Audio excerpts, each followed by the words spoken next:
Look at this place. Nothing. Just red rock, cracked earth, and silence so thick it feels like the land itself stopped breathing. This is the Utah Desert, Carbon Canyon, Emery County, coordinates most people will never visit. And for years, the US government and a small group of researchers were quietly, deliberately, transporting hundreds of beavers out here. Not to a nature reserve, not to a lush forest, here, to a place that looks like it was designed to kill things. Now, I know what you're thinking. Why? And when I tell you what happened next, I need you to stay with me, because the answer isn't just surprising. It's the kind of thing that makes you question what we were ever taught about nature, about control, and about who, or what, is really in charge of this planet's healing. Something ancient was put back in motion, and a handful of scientists quietly watched a desert come back from the dead. Let's go back to the beginning. Before we talk about the beavers, we need to talk about what was taken. Utah's Great Salt Lake, one of the largest saltwater lakes in the Western Hemisphere, has been in freefall. Researchers from the University of Utah published data confirming that its inflow dropped by 39% between 1850 and 2023. Not because of climate alone, because for over 150 years, human hands have been diverting the rivers, feeding it, pulling the water away, redirecting it into cities, farms, and development projects. And that's just one body of water. Here's what most people don't understand. A river isn't just water moving downhill, it's a living system. Under natural conditions, a river overflows onto its floodplain roughly every 18 to 24 months. That overflow isn't a disaster, it's the point.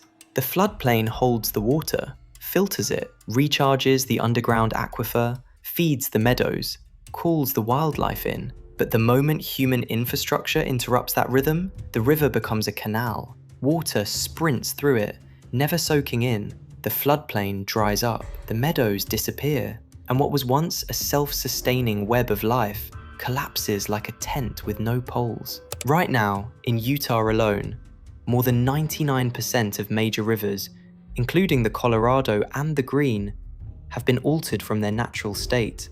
And across the entire American West, roughly 140,000 miles of river systems have been damaged by human activity. That's enough to wrap around the Earth almost 6 times. It didn't happen overnight. It happened slowly, quietly, while everyone was looking elsewhere. Utah has a signature. It's snow.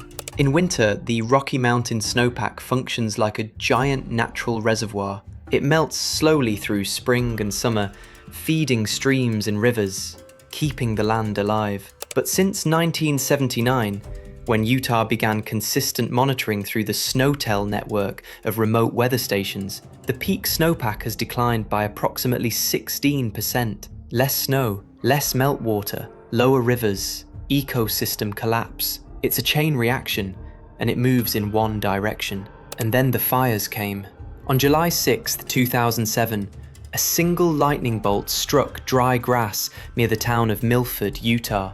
What followed became the largest wildfire in Utah's recorded history, the Milford Flat Fire. Within days, it was completely out of control. By the time it was contained, it had consumed 362,716 acres, over 566 square miles of land reduced to ash. But here's the part nobody talks about enough. After a wildfire, the soil itself is changed. The organic layer burns away. The ground becomes hydrophobic.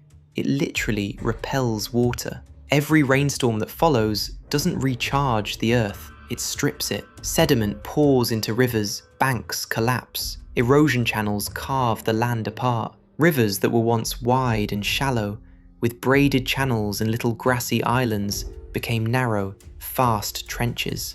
Water tearing through with nowhere to go and nothing to feed. The land wasn't just dry, it was wounded.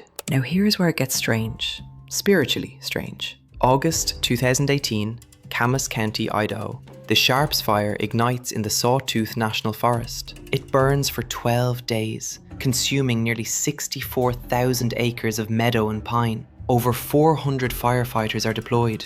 The smoke is visible from 3 states away. When it's finally over, aerial observers flying reconnaissance notice something that stops them cold.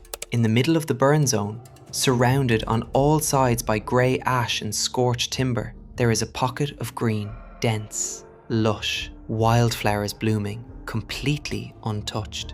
It looked like someone had drawn a circle around it, one observer reportedly said. Scientists already knew the answer, but seeing it from the air made it undeniable. Water doesn't burn, and beavers control the water. That green pocket was a beaver wetland.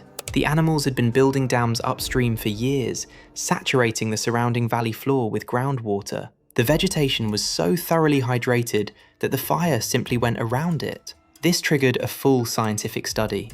Researchers examined major wildfires after the year 2000 across 5 US states. They overlaid satellite imagery with known beaver dam locations. The results were published, and the numbers were extraordinary. Vegetation near beaver dams burned 3 times less often than vegetation in areas without beaver activity.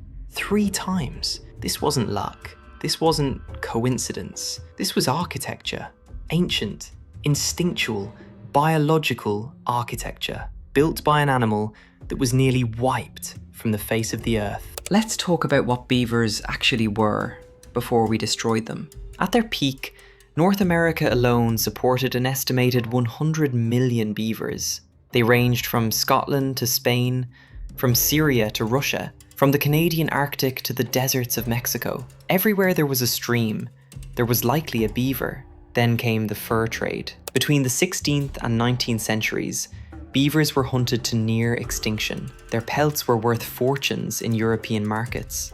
By the early 1900s, the continent's population had crashed to an estimated 100,000. From 100 million to 100,000. Think about what that means ecologically. Every dam that disappeared, every wetland that drained, every river that straightened and accelerated, every meadow that dried up. The fur trade didn't just kill beavers, it fundamentally reshaped the hydrology of an entire continent, and we've been living with the consequences ever since. Today, the global beaver population sits at roughly 10 million.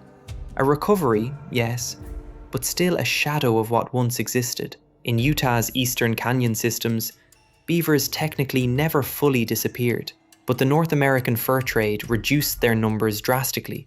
And then, in the early 2000s, a catastrophic landslide tore through the canyon system along the Price River, wiping out what remained of the local population. That's when Dr. Emma Doden, a wildlife researcher at Utah State University, decided to do something that sounded, by her own admission, completely absurd. Restoring Utah's beaver population sounds like a terrible idea, she said. Beavers in the desert. She did it anyway. May 2019. Price River, Emery County, Utah. The first batch of relocated beavers is released. Each animal came from what researchers call a conflict situation. Beavers that had been trapped elsewhere in Utah because they were flooding roads, undermining infrastructure, damaging private land. Animals destined to be euthanized. Before release, every beaver underwent a 3-day quarantine to screen for disease. Then each was fitted with a microchip and a radio frequency tracking transmitter. Researchers could now follow their movements in real time. By 2020, a second wave was released. In total, 47 beavers were relocated across the Price River and the San Rafael River, 2 of the driest waterways in eastern Utah. Not everyone made it. 4 were killed by predators, likely bobcats, mountain lions, or black bears. 1 was confirmed killed by a coyote. Some lost their tracking tags on submerged vegetation. Several couldn't survive the temperature extremes. In summer, this desert regularly sits above 100 degrees Fahrenheit for weeks at a time, and many beavers simply wandered. Instead of staying in the release zone, some travelled up to 12 miles downstream. An extraordinary distance for an animal that, on land, moves like a scuba diver who forgot to take his flippers off. But here's what mattered. Survival rates for relocated beavers came in at roughly 40%. Compare that to the roughly 80% survival rates for beavers in established, familiar territory. That gap sounds discouraging, until you remember what 40% actually represents. Animals that were scheduled for death, now alive, now building, now reshaping the landscape. And those that stayed? They started building dams in locations that had never had beaver activity before. The Price River, once a fast, narrow trench, began spreading. Wetland pockets appeared. Plant shoots emerged from previously bare banks. Life was returning. Not quickly, but undeniably. Here's the part that sounds like a miracle, because in many ways, it is. A single beaver dam doesn't just slow water, it triggers a cascade that no human engineer could replicate for any reasonable cost. Water spreads laterally across the floodplain. The soil along the riverbank becomes saturated, plants establish themselves. Willows first, then sedges, then cottonwoods. Insects arrive, drawn by standing water and new vegetation. Mosquitoes breed, but they're followed almost immediately by frogs, dragonflies, and small lizards, predators for whom the mosquito is a meal, not a nuisance. Then come the birds. Herons, mergansers, red-winged blackbirds, sandhill cranes. For them, a beaver wetland isn't habitat, it's a permanent buffet. The water itself improves. Beaver ponds act as natural sediment traps, reducing turbidity, the cloudiness caused by suspended particles, which is critical for fish species like the Colorado pike minnow and razorback sucker. In Nevada's Susie Creek and Maggie Creek watersheds, where beaver reintroduction began in the early 1990s, the transformation is already visible to anyone who stops to look. Where there was once dry sagebrush plain, there are now open ponds ringed with cattails, muskrats, ducks, geese, great blue herons standing motionless in the shallows. A whole world summoned back into existence by an animal most people think of as a nuisance. Utah is following the same path, just a few years behind. There's one more piece to this. Many of Utah's rivers have been so thoroughly degraded by human activity that they no longer provide the raw materials beavers need to build. The woody vegetation along the banks, the willows and aspens that beavers rely on for both food and construction, was stripped away decades ago. So, researchers came up with an interim solution. Teams of workers in hard hats and rubber boots walk the riverbanks, driving bright orange flags into the ground at intervals. Each flag marks a location where a hand-built artificial dam structure will be installed. A wooden post and brush weir designed to mimic what a beaver dam does. These structures slow the water, raise the local water table, and give vegetation a foothold. Think of it as staging the scene, setting the table before the guests arrive. When beavers are then introduced to a stretch of river that already has these structures in place, their survival rate improves.